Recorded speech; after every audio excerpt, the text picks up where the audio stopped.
talk to you about two companies, one that has been in existence for over 50 years and the other one that has just been created. Okay, so Hovione does active pharmaceutical ingredients.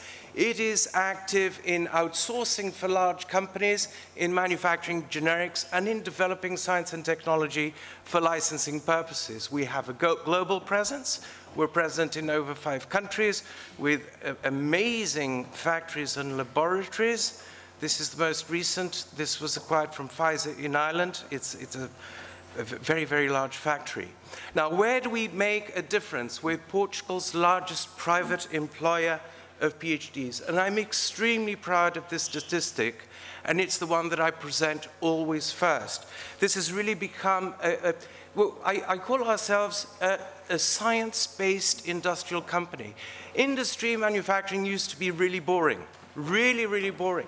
And this new generation of kids that has come from Nova, from Coimbra, from Porto, from Minho, from Aveiro, have really revolutionized our company in terms of new approaches and really, really inventive minds. They are fantastic. We have 9 ongoing in-house PhD programs. We're actually proud of being a Portuguese company that is manufacturing a product that won the Nobel Prize in Medicine in December 2015. And of the 45 new chemical entities approved by the FDA last year, 2015, 4 are manufactured by Hovione. So you have a Portuguese company that is in the absolute forefront of new drug development and launch in the United States market.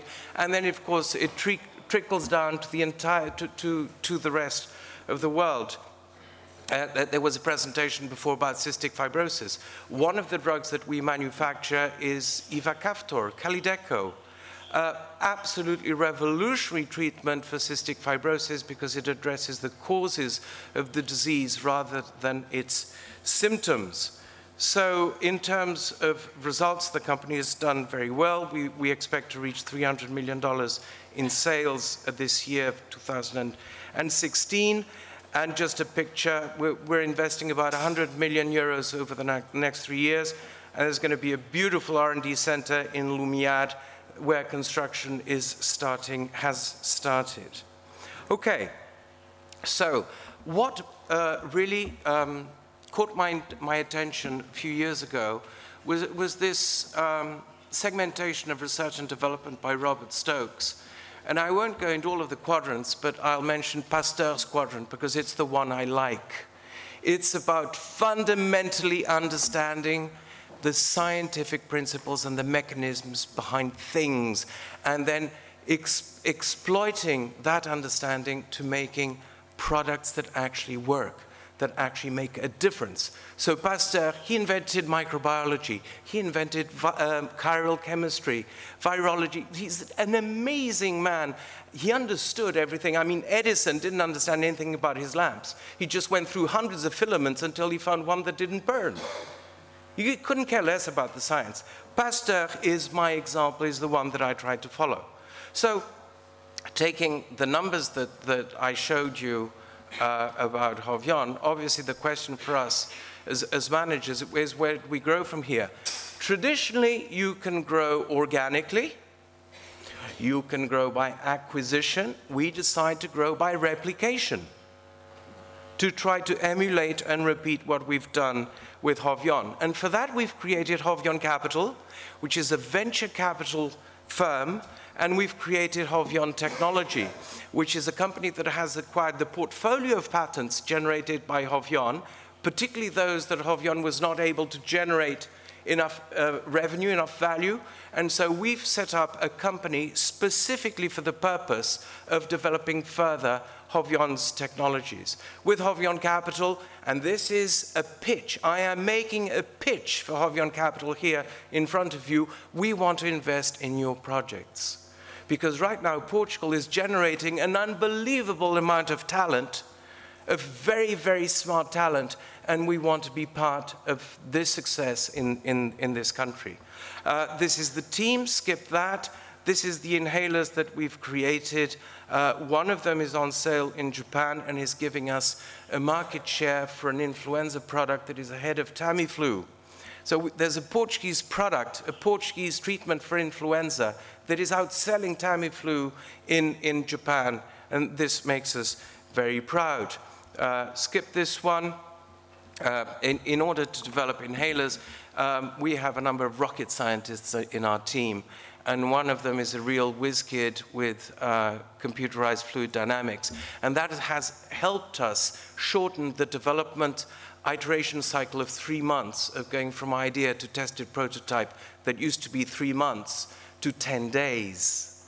So we have an idea, we put it in SolidWorks, we send it over to Leiria where there's a 3D printing shop, send the prototypes to us, test them in the lab, 10 days. It is amazing what technology is able to do for us to speed things up in the development of medical devices.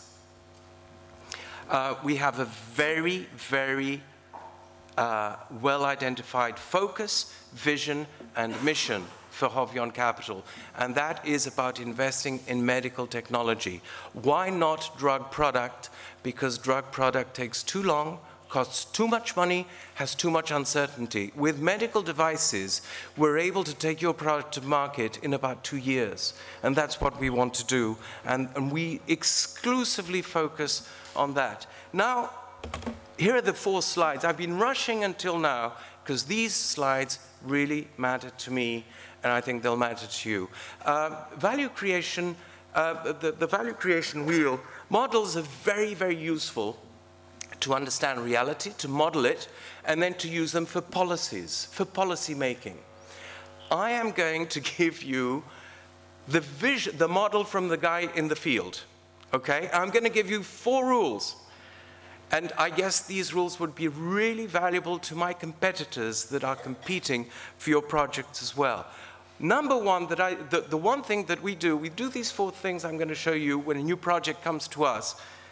First of all, we check the product, okay?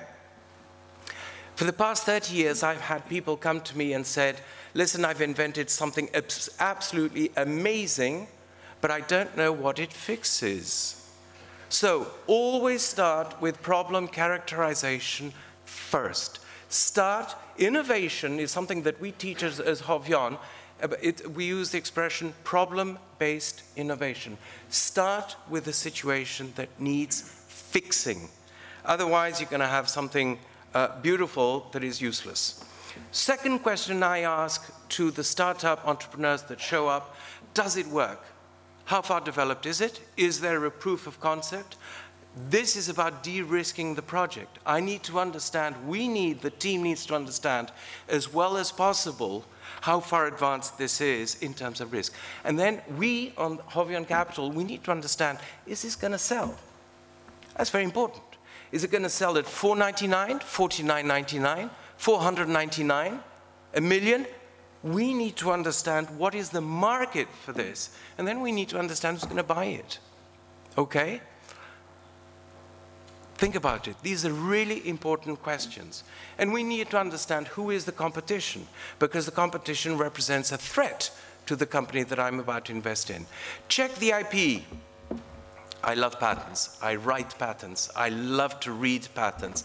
Patents are an amazing value creator. Now, this is this guy that invented this patent. I would not invest in him. This is a surf wave machine. I would not invest in this either because it has a significant problem. Once these water pumps stop working, the water, because of a little-known concept of gravity, is going to fall down, and this guy is going to hurt himself. However, I would have invented in Mr. Gillette's invention, 1904, of the safety razor. Patents are an amazing source of information, and I use patents as a source extensively. 3, check the team. Very important to check the team. Are they driven? Do they understand the problems that exist? Are they motivated? Are they focused? Do they know how to go from A to B to C to D? Sometimes they don't. That's when we come in, okay? Most important of all, can we at Hovione work with them? Because we're not a financial company in the typical sense of the world. We help the team. If we're not unable to help the team, we don't even put the money there because we're wasting our time. We have to understand, can we help this team in terms of intellectual property, accounting, finance, all of these things? Then we need to check the numbers. How much money is needed? Entrepreneurs always understate and undervalue underestimate how much money they're going to need. By a factor of 3, 4, 5, you will always need a lot more money than you think. And that's why we need, on our side, to have the funds to be able to keep up with the development of your company.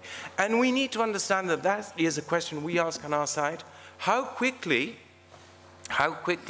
can we sell the company? We've invested in 2 projects, both in September.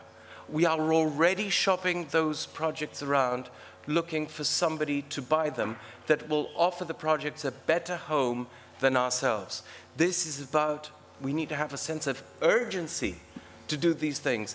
Otherwise, the value is destroyed. So what have we done? Really cool performetrics from a startup incubator in Braga, amazing 26-year-old kid. The United States Air Force developed a fatigue scale in the 50s, 1 to 7. Very alert, extremely tired, the result of answering a questionnaire. Well, André Pimenta has taken this concept and he analyzes variations in mouse movement and precision and keyboard rate of error, speed, strength with which you hit the keys.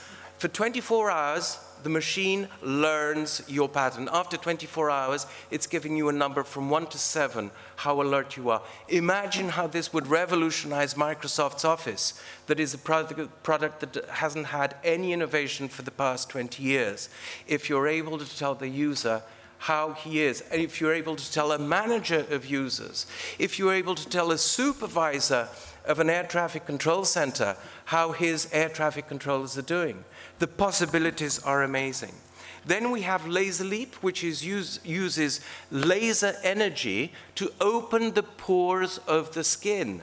This is tremendously disruptive in the dermatology market because it helps, it enables the administration of drugs without using a syringe.